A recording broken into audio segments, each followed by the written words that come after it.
We are what we eat, but surprisingly we take the fact of food being available and its character too much for granted.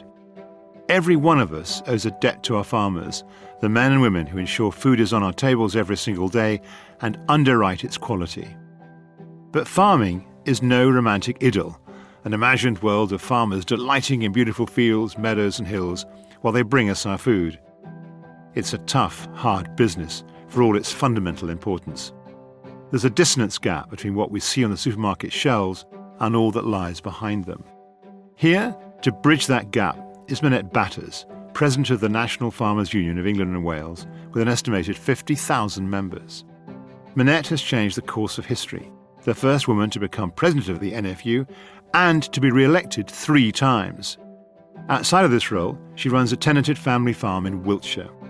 Her focus has always been to leave her farm in a better state than when she found it, and that's what she's aiming to do at the NFU as well.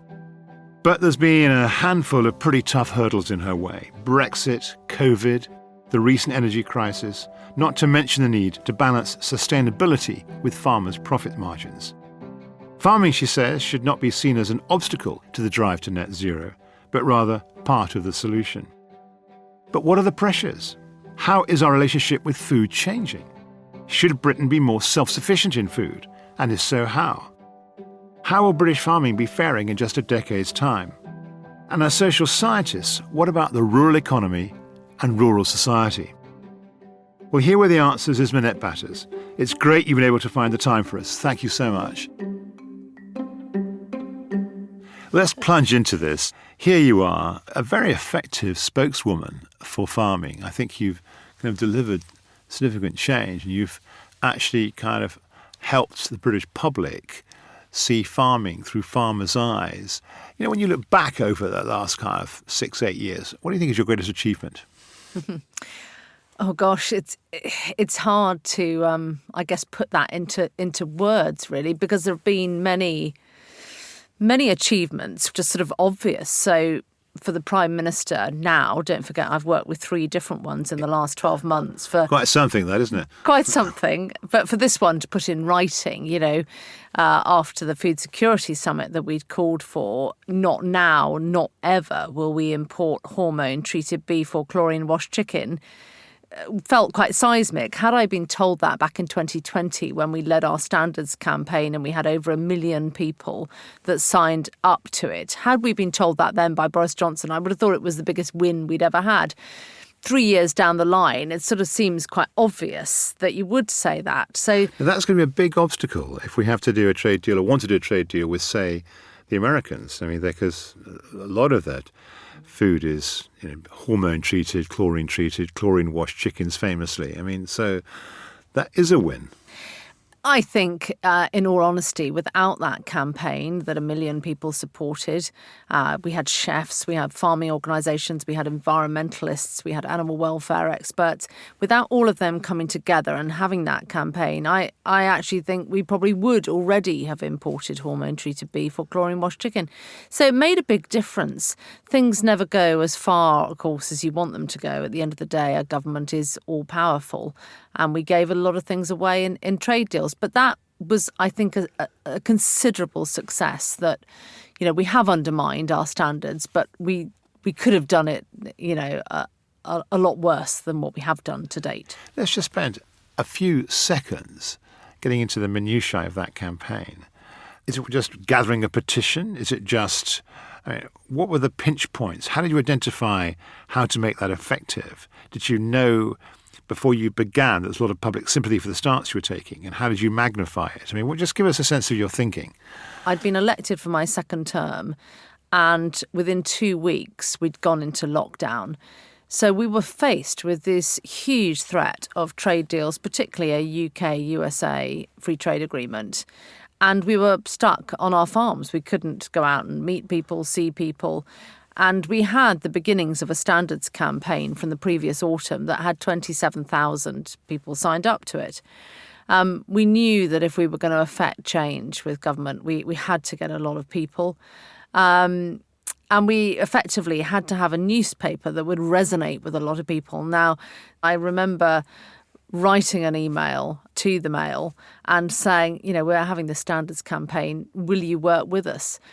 And actually Ted Verity from the Mail on Sunday agreed to. And so for quite a few months, we were able to put people forwards. Jamie Oliver wrote an open letter to Boris Johnson. Nicholas Soames wrote a piece. I wrote several pieces, and gradually the numbers ticked up. And the call to arms was, we don't want food imported into this country that would be illegal for our farmers to produce here. And for the first time ever, it brought chefs, it brought farmer groups, it brought environmentalists, consumer groups, it brought them all together to say this cannot happen. That was unique, and the British people responded to it in a very short space of time. So within under 3 months, we had over 1 million people sign up, and it was one of the most successful petitions of modern times. And I think is solely responsible for the fact that we are not importing hormone-treated beef or chlorine-washed chicken. And the Prime Minister has put it in writing that we won't be. Not now, not ever. Well, hats off to you. Nutrition and what we eat is so kind of fundamental. The Brits are one of the most obese in Europe, with all the threats that means to diabetes. We have the shortest 5-year-olds in Europe because of poor nutrition. There's not enough fresh food. There's not enough high-quality food at scale that's affordable. Put these pieces together for us. How can you, as a spokesperson for farmers, when you hear me put those things on the table, what's your reaction? I suppose what I represent in representing farmers across England and Wales is people who produce raw ingredients. And we produce incredible raw ingredients, and we have an amazing climate here to be able to produce really high quality fruit and vegetables. The diet of the nation, and something I feel passionately about, has to start with education. We don't have food on the national curriculum anymore. We don't teach our children how to cook. And if I look at other countries, in Germany, your classroom is outside and you are really working within the natural environment to understand the basic STEM skills. A lot of people learn through a vocational lens. So absolutely, by understanding how things are growing in the soil, it's brought, I guess, a practical level of learning to the role of STEM learning rather than just on a screen. It's made it real, which a lot of children, particularly in primary, have really responded well to. So we'd like to see agriculture as part of STEM learning. I have to say, I've been working on a book, and I found myself reading a book written before the Second World War by Harold Macmillan, a former Prime Minister. He wrote a book called The Middle Way. He's a Tory, an old Etonian. And he was calling in 1938 for a national nutritions board. He wanted every local authority to be required by central government to make sure that every family in their purview ate a quota of calories that were balanced every day between protein, carbohydrates, and all the rest of it. That is, it's unbelievable when you read it. And there's Henry Dimbleby saying something similar to a government review and getting a raspberry from the government for his efforts.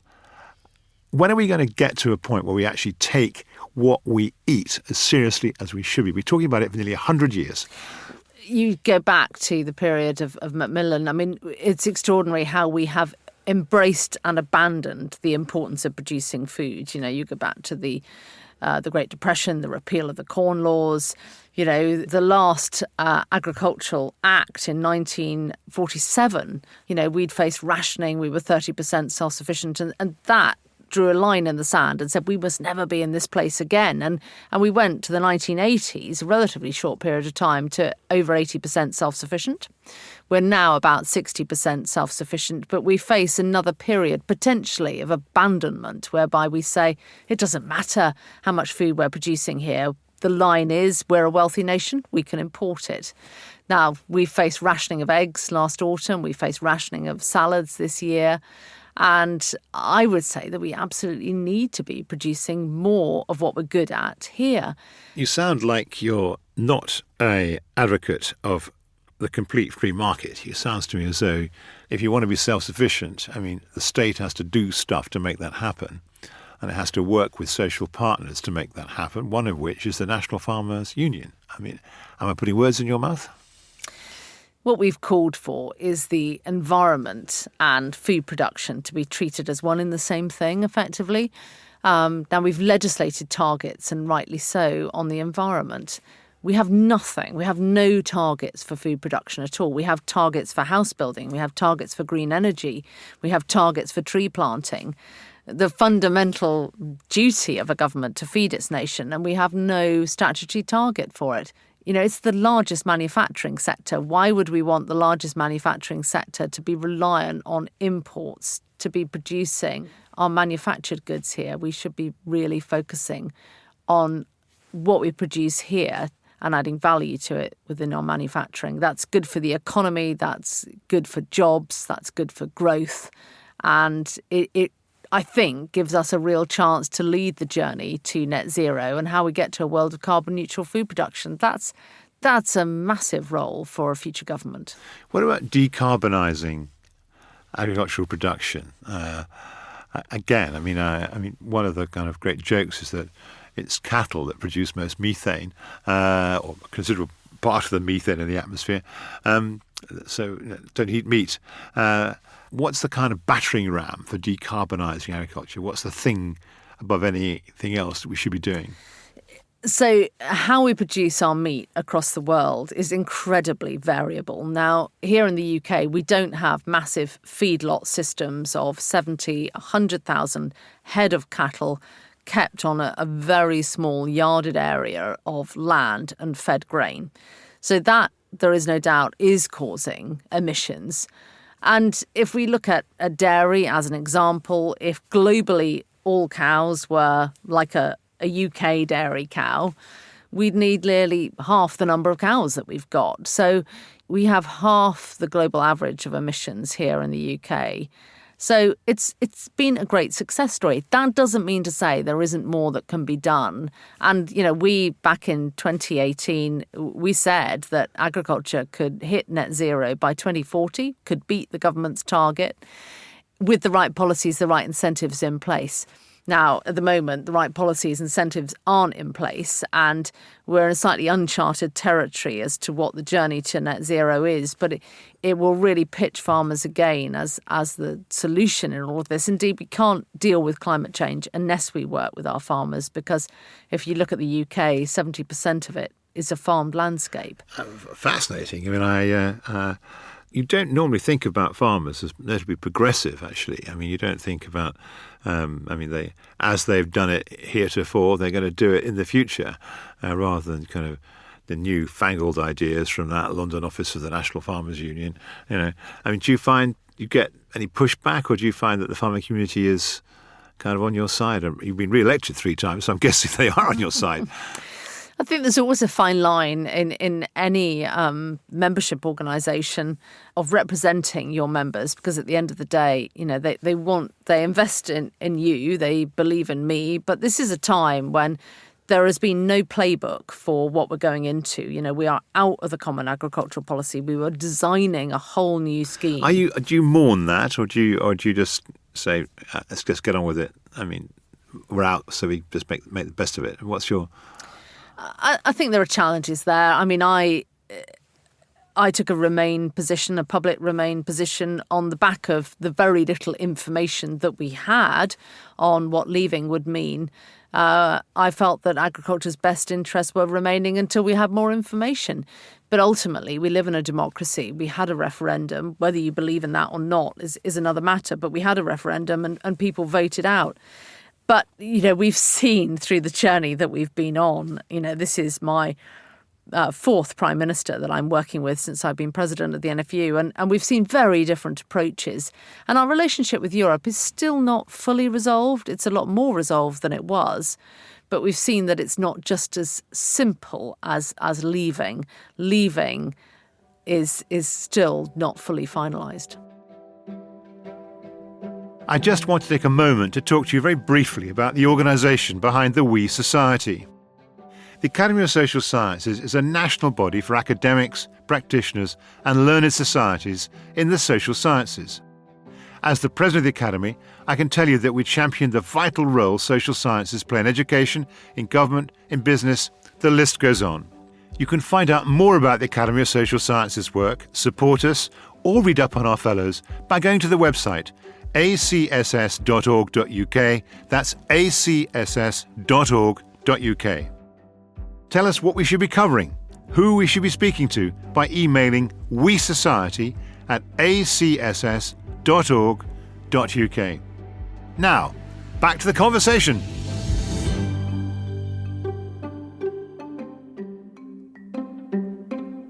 Give me a sense of the day-to-day life of farming, a farmer. I mean, there's two views abroad. I mean, one is that if the biggest, shiniest tractors will be in the farmer's yard. He'll drive the most lavish Land Rover, and he lives high off the hog. That's one view of farming. And another view of farming is they've got their backs against the wall, and it's really, people are leaving the land, and it's impossible. I mean, what are we meant to think? So I think producing food, whether you are an arable farmer producing grain and cereals and oilseeds, whether you are growing potatoes, whether you are like me, a livestock farmer, you never know what is going to happen. So last summer, we had a very, very dry summer. Drying costs were very low. Yields on the whole were good. Prices were up. And it was a very good harvest. This summer, it has rained for most of it. Quality is much lower. Costs have been much higher because cost inflation was already very high on the back of the war in Ukraine. There's a lot of drying had to go on. When you have a wet summer, that affects quality, that affects yield. So there are always challenges because effectively your office is outside. So if you've got an office that's outside, it doesn't make much difference what you're producing. You are facing the elements of the weather. And so there is no land, I think, of complete milk and honey. There are troughs of when things are going well and when things are not. And you're always saving for that rainy day, I would say, in farming. You're having to look long term and plan ahead for whatever may be thrown at you. There's a sense, though, that in the food chain, the farmers are, the kind of least affluent on balance, despite all the talk about the huge combine harvesters and all the rest of it. They are the least affluent. And actually it's the big retailers that make the lush margins. They squeeze farmers on everything. You as a Wiltshire farmer with whatever it is, 300 head, I mean, you are a kind of piece of sand on the beach compared with these big players. So it's a really difficult one, this to resolve, because we have the most affordable food in the world, really. You have the US that has the most affordable per income spend. Then you have Singapore that, let's face it, doesn't really produce any of its food. Then you have the UK. So we have the most affordable food in Europe. I hadn't heard that before, and I'm sure my listeners hadn't heard that. So we have the most affordable food in the world, with only the Singapore and the United States are more cheaper and affordable than us. That's an extraordinary figure. Where's that data come from? So that data is easily accessible. That's per income spend. So if we look back to the 1970s, 1980s, we used to spend sort of about 25-30% of our earned income on our food. Now we spend less than 10% of our income on our food. It's been a huge success story, if you like, because whatever budget you are on, you've got access, and rightly so, to high quality, affordable British food. But what we are seeing now, I think, is a real tipping point with the value that comes back to the farm gate. And if we take eggs as an example, we last year saw 1 billion less eggs for sale in retail compared to the same time back in 2019. And a lot of that was because of the price, effectively, of those inputs. So the price of grain went up to sort of £300 a tonne, heating for poultry sheds, electricity, wages, all of it was driving ever higher cost of production of producing those eggs. So, of course, the farmer, much the same if whatever you're producing, you can't continue to produce it at a loss. At some point, you will say, I can't keep putting working capital into this. I'm going to contract. The pig herd is smaller than it was before because if you remember, we didn't have enough butchers here. We lost access into the Chinese market.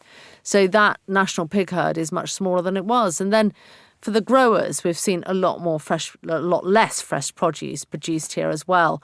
So all of these things need action taken, and really all of it comes from having a comprehensive food strategy whereby you say our self-sufficiency matters.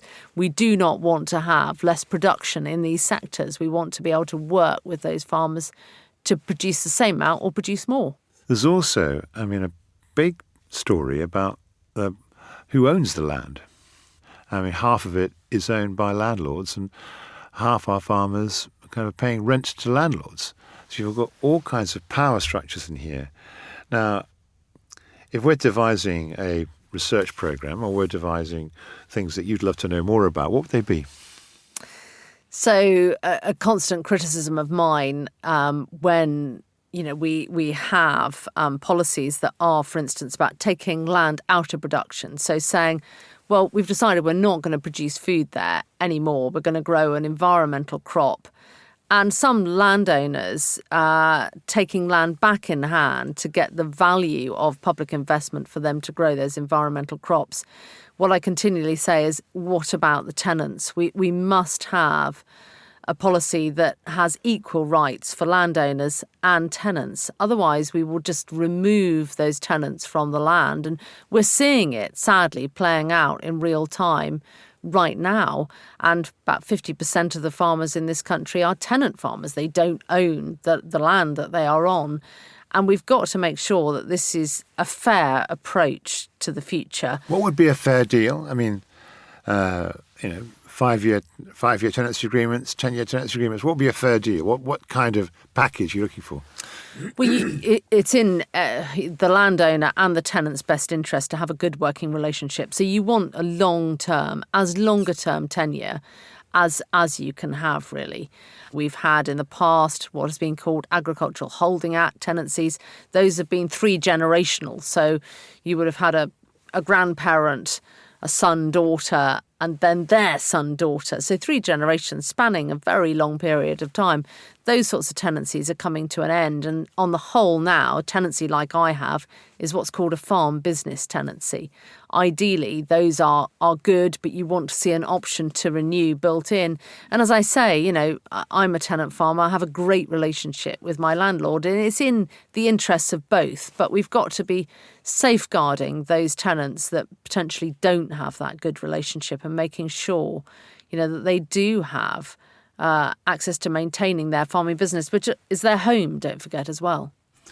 What's it going to look like when we're driving through kind of the English, Welsh, Scottish countryside in the future? We cherish our fields and our hedgerows. Is it going to get more factory farming? Are we going to see land taken out of use? Are we going to, what's England going to look like in a decade's time? So I think it's sort of still up for debate, really. And I think the British people love the fact that we have a sort of patchwork farming approach across the country that, there are big farmers, there are small farmers, there are tenant farmers, there are owner-occupiers. But it's been like that for a very, very long time. And I think now there is a new buyer of land. The challenge of the voluntary carbon market has meant that carbon credits potentially are becoming more valuable than producing our food.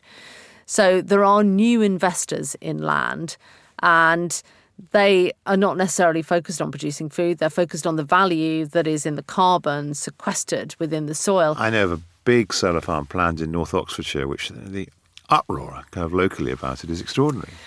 I think ideally what we'd like to see is a lot more solar on our rooftops, on our farms. We could have individual turbines, small turbines on farms, whereby that farm could be totally self-sufficient in green energy. But equally importantly, it could be exporting into a grid. Now, the challenge at the moment is the grid is a national grid. And in many cases, farming businesses can't export excess electricity into that grid.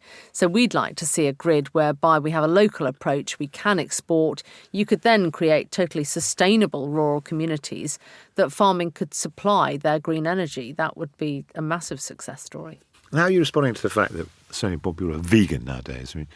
It's 2%, 3% of our population are vegan, and it's growing exponentially. It'll be 5% in 5 years' time. 10% by the mid-2030s. I mean... Well, actually, what we're getting back is that it's not growing. Obviously, if people decide to have a vegan diet, that is entirely their choice. But all the evidence from health professionals now is that meat and dairy is a vital part of a healthy, balanced diet. Now, I think there's a big case to be made, and being made much more now, that we are eating far, far too much heavily processed food, whereby we don't know exactly what is in it. And indeed, a lot of vegan products are highly processed and have a lot of other ingredients to make them tasty. So for us, it's about producing sustainable meat and dairy and sustainable plant.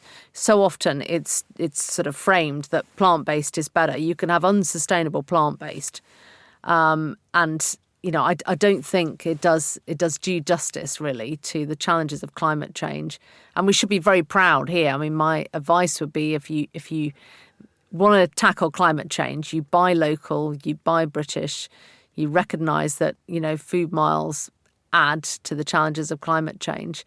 But I think it's widely recognised now that going vegan does not help the agenda. You want to select your meat carefully, know where it comes from, and food miles matter. To round off, I mean, here we are. It's been a fascinating conversation. I've learnt things I didn't know. Not hard. But what's your injunction? What's your rallying call? You want us to kind of eat British meat and dairy. You want us to respect the fact that they're, as I said to you, your little grain of sand on the beach when you think these massive agri-producers around that dominate world food. Is that your message? What's your message? I trained as a chef, and I feel absolutely passionately about food, about our ability to cook high-quality, nutritious food, that maybe we've lost the art of really valuing what sitting around a table and enjoying a family meal is all about. And so every time I go into a shop, every time I go into a retailer, whether that's Tesco's or Sainsbury's or Aldi, I'm amazed at what we have on offer. And I guess it's really a question of appreciating what we're buying. We're self-sufficient now in strawberries. From March until November, you can buy British strawberries. That's incredible, actually, I think. And you look at them. But I'm a buyer. I'm an eater of them. And the same with raspberries, with blueberries. Both are pretty guilty on both counts, yeah. So my first message is, wherever you can, try and buy British and try and buy seasonal, because seasonality is really important to taste and nutrition. If you buy asparagus that's in season, that's been produced in Britain, I defy you to buy any better asparagus anywhere in the world than you can get it here. And the same with other things. But seasonality. Telling British social scientists to buy British asparagus. Well, that's a first for social science. But that is about connecting you with what you're eating. And I think if we can connect people more with what they're eating, the seasonality, the nutritional benefits of what we're eating, then we're going to value our food more. We're investing in our bodies. There is nothing more important than what we feed ourselves with. And if we value it more, we'll stop wasting it as much. And then we will value our environment that we all are reliant on. I guess that's the message that I really want to land. Value what you're eating, invest in what you're eating, and recognise the people that produce it. Because without them, we wouldn't have any food here at all. Anyway, look, it's been a fascinating conversation. I mean, you've launched a campaign, one of the most successful campaigns in the last decade. We're not going to have chlorine-washed chicken, and we're not going to have hormone-modified beef on our table anytime soon. You've spelt out, what it means to be a farmer. You've spelt out how cheap and efficient British food is.